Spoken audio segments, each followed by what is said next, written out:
Hey, it's me, Hrishikesh Kannan, popularly known as Hrishi K. Subscribe to my YouTube channel and hit the bell icon now to get the latest videos and get taken into a world of entertainment, culture, sport, business and current affairs. If you're a fan of the documentary genre, I highly advocate you watch this mini-series. It's a 3-episoder, absolutely gripping. It's on Netflix and it's called Indian Predator, The Butcher of Delhi. Ayesha Sood, the director, joins me. Hi, how are you? Great to see you. Good to see you. The documentary in itself, were you following this through popular culture, through the news when it first broke out as a story, or did somebody bring it to you? No, actually, part of my interest for this story was the fact that I hadn't heard of it. Being a resident of Delhi, somebody who actually follows crime a lot, I hadn't heard of it, and when we started researching it, there was very little archival or news material that we found on it. It was brought to me by Vice India. Vice India was developing a pool of stories, and this was one of them. Wonderful. And obviously, like it happens with most makers, as you started diving into this deeper and deeper, it must have absolutely intrigued you, because it does. Anybody at first watch, it just gobsmacks you. You know, a guy who was able to get away with all these murders and doing it with great nonchalance and coming back to the scene of crime for various reasons, sometimes just to trip on the fact that he's not getting caught. Talk to me about what it did to you mentally, psychologically. You know, when you read it off the page, like when you read it as a case file, it sounds unreal. You're a bit like, how is it really, like, is this a script? Like, how is this happening? You know, because he kind of has all the markers of a conventional, like what you think, like in the scripted film would be, you know, like a serial killer. And you delve deeper and you open up all the layers and you realize how much complexity there is, how much trauma there is, not just, I mean, obviously not just him, but like all the victims and all the families and what all everybody had to go through for this. So, I mean, it's a deeply traumatic, also extremely brutal series of crimes and what you have to confront as a reality, not just about the crimes, but also like the society and the world that we inhabit. It was quite tough and quite something to confront, but also, I mean, remember that I've been making this for 2 years, so it's been a while. And in terms of actually meeting Chandrakant Jha, the principal protagonist, you know, listening to him, did that ever happen, or was it just all the research material in the story that you had to go by? No, so the thing is, he's in Tihar, and you're not allowed to actually interview people in Tihar jail, and it's doubly tough now because of COVID restrictions and things like that, so it's not possible for us to get him on camera. What is your assumption of Chandrakant Jha? Just twisted murderer, somebody who's obviously got psychological problems, or just somebody who enjoys the process of murder? I think it's a lot of all of it that you mentioned. I think he's definitely a product of the environment that he inhabits. He also has a deep-rooted sense of violence and rage, whether it's the system, whether it's his own failings, whatever it may be. He also has very misplaced sense of morality, his own sense of ego. I think it's a combination of a lot of these things that have come together to make this kind of particular storm happen. Yeah, so, you know, I've noticed that you have spent, I mean, it's not really a whodunit from a documentary perspective, because by the time episode 1 is over, Chandrakant is caught. And then we actually go about deciphering how he went about these things. Getting the police officers to talk, some of them are incredibly eloquent.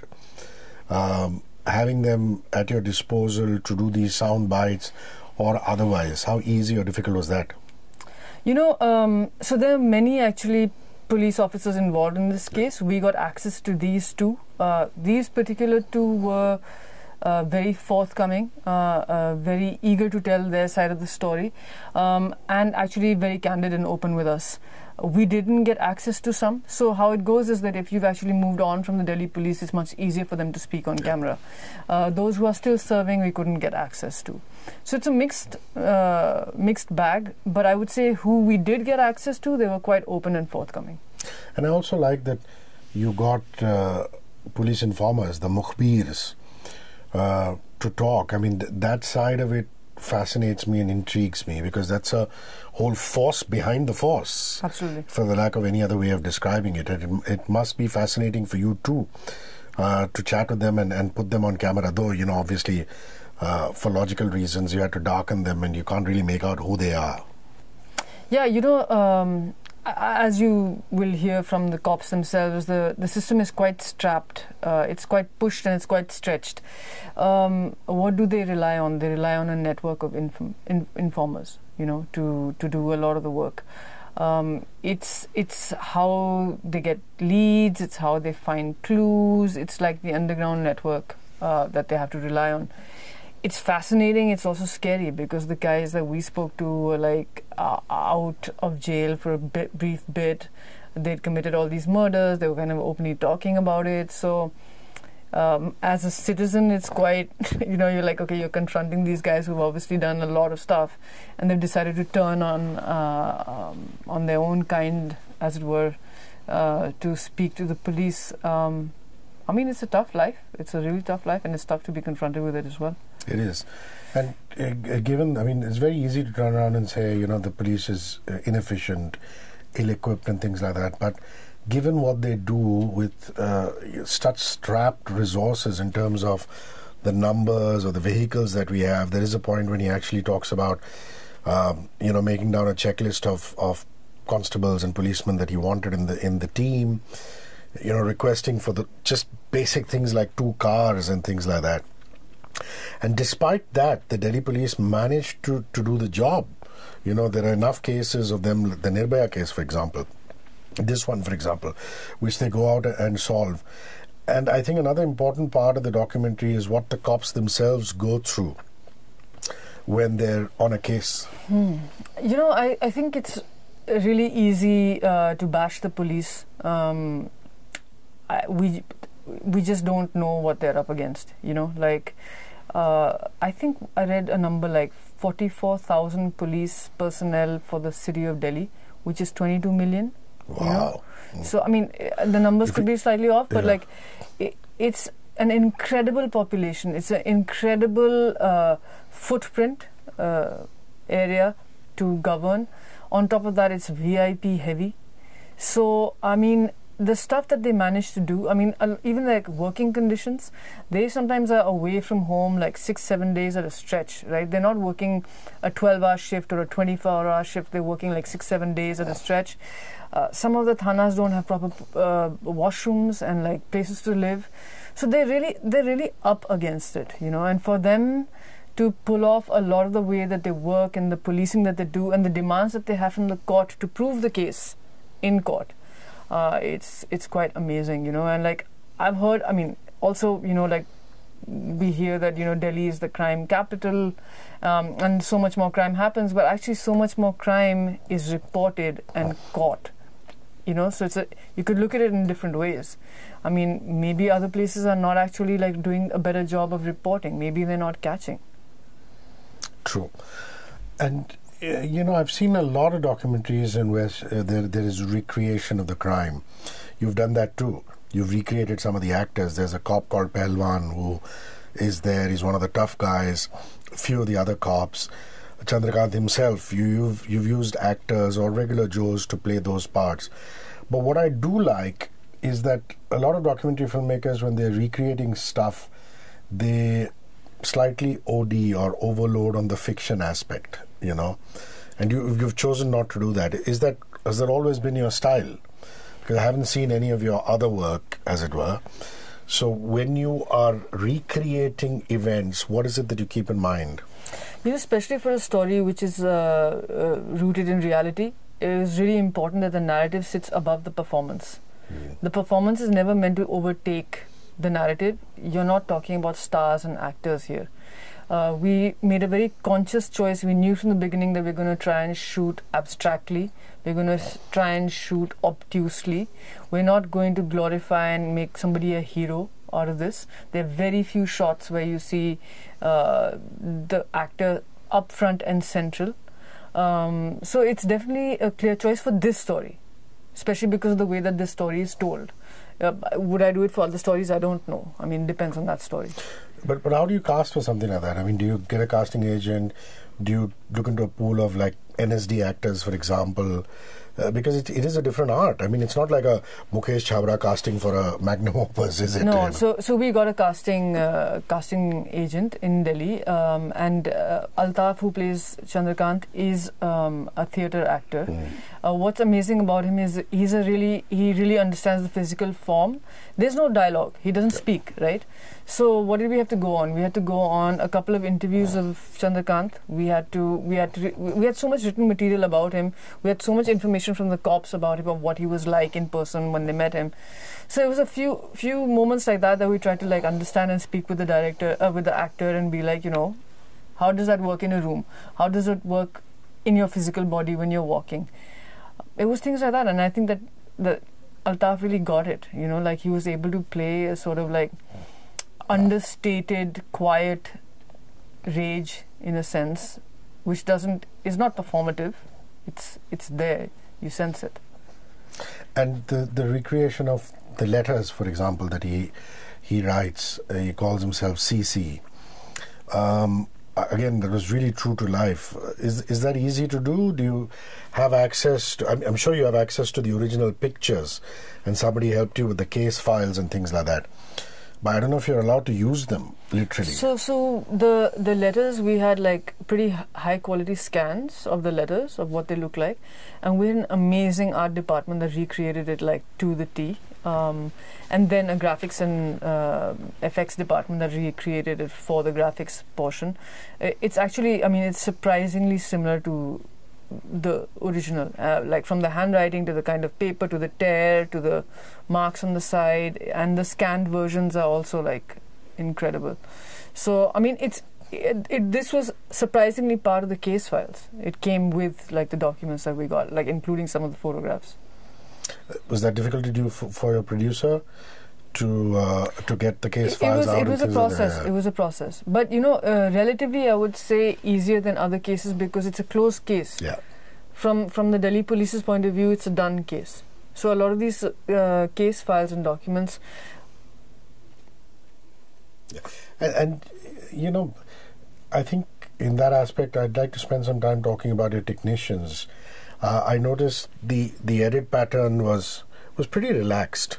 There were no rapid intercuts and dhoom and things like that.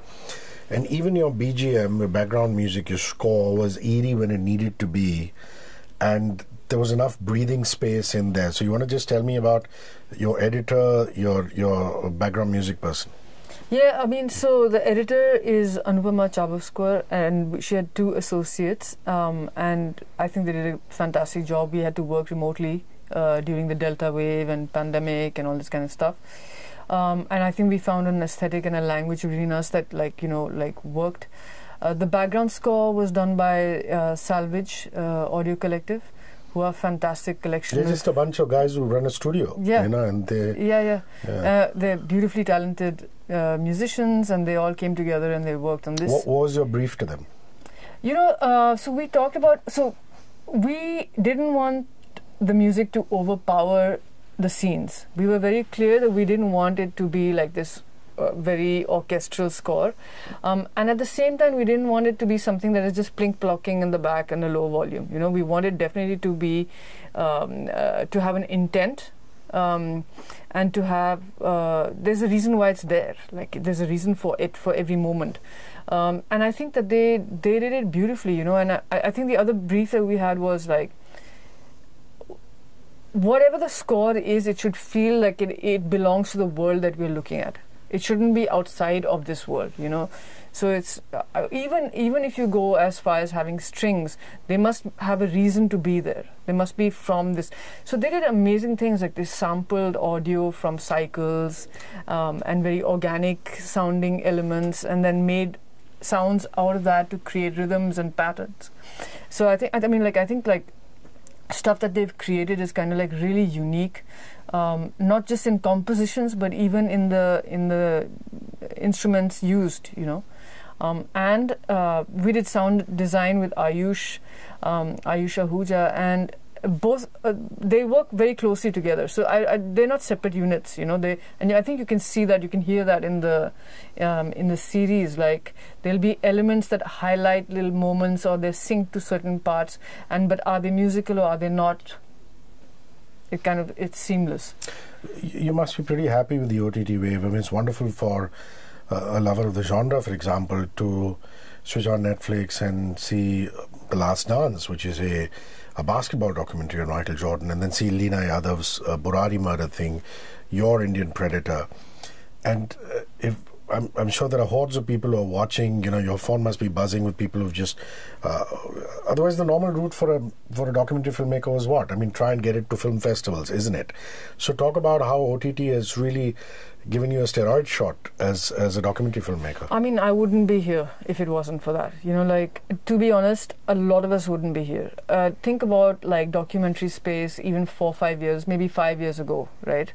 Were there documentaries in the cinemas? They weren't. You know, so if you don't tell stories of a certain craft with a certain cinematic vision, you won't have the audience. Suddenly Netflix comes in and they're telling these documentaries and giving them a platform.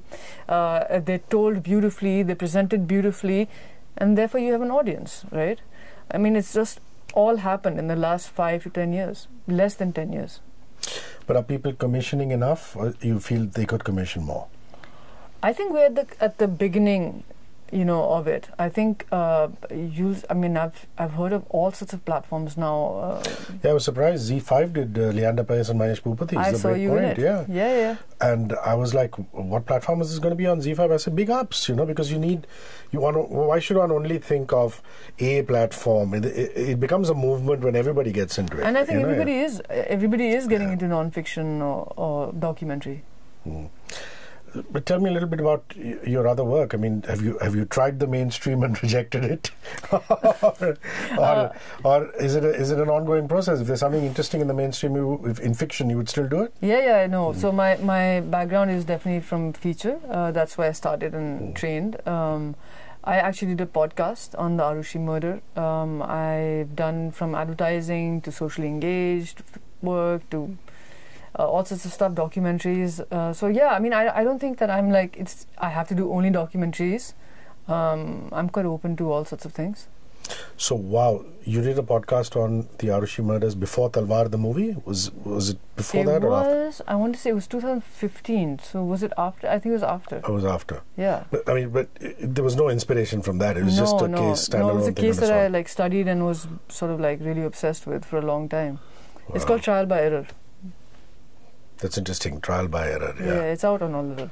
Yeah. Well, I should go check it out. Yeah. That's one. And do you give voice to it yourself, or no? We had a journalist who voiced it, who played like the role of the anchor or whatever you want to call it. Yeah. That's amazing. And that would be how many episodes? I think it was 6. Six of them. Yeah. And they get about 40, 45 minutes. 30 to 45. 30 to 45. Yeah. And in terms of audiovisual documentaries, is this your first one, or have you done some other stuff? No, I've done a series called The Toughest Men in India. That was for Times Internet. As a series, then this is the second. But for OTT, this is the first. What fascinates you about documentary filmmaking? You know why I like documentary filmmaking is because you can't escape the reality, right? I think sometimes. I mean, if you had to make this into a fiction film, most people would be like, yeah, whatever. You know, come on. Mm. But it's real. The reality of a lot of the stories here is stranger than fiction. And I think that's what is really interesting to me right now about the stories that we have.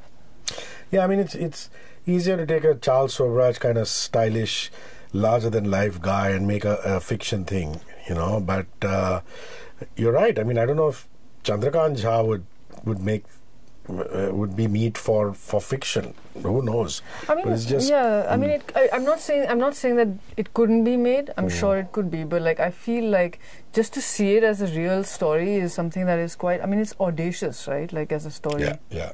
And documentary filmmakers whose style you've watched and gone, whoa, amazing. I mean, I would say like Errol Morris is definitely one of them. I think that he's the OG bap of this style or genre or whatever it is, and he's constantly finding new ways of like making the genre. I don't know. He is bigger, richer, whatever you want to call it. So I would say that he's definitely one of the people that I've really studied, and Are we doing enough at the student level to encourage documentaries? I don't know what Jamia does or MCRC does or Sophia here does. Is there enough documentary stuff being taught at film school? There's actually a lot of school focus and university focus on documentary storytelling, but like you mentioned, like this is the first time that we have the opportunity to make those stories. Before that, a lot of the people who were trained in or studied or even had love for didn't really have avenues to make. The avenues are now. You didn't mention any Indian documentary filmmaker in all the people that you talked about. I really liked Leena's Burari. Yeah. I like all the older ones like Patwardhan and Kak and a lot of them. I love that Ram Ke Naam that he made. That was incredible. Who else? I mean, I'm sure there are many that are just slipping my mind. Great. So there you have it. That's Ayesha Sood, the director of Indian Predator, The Butcher of Delhi. A very, very gripping 3-episode mini-series. I highly advocate you guys go and catch it on Netflix. Thanks for your time. Cheers. Thank you so much.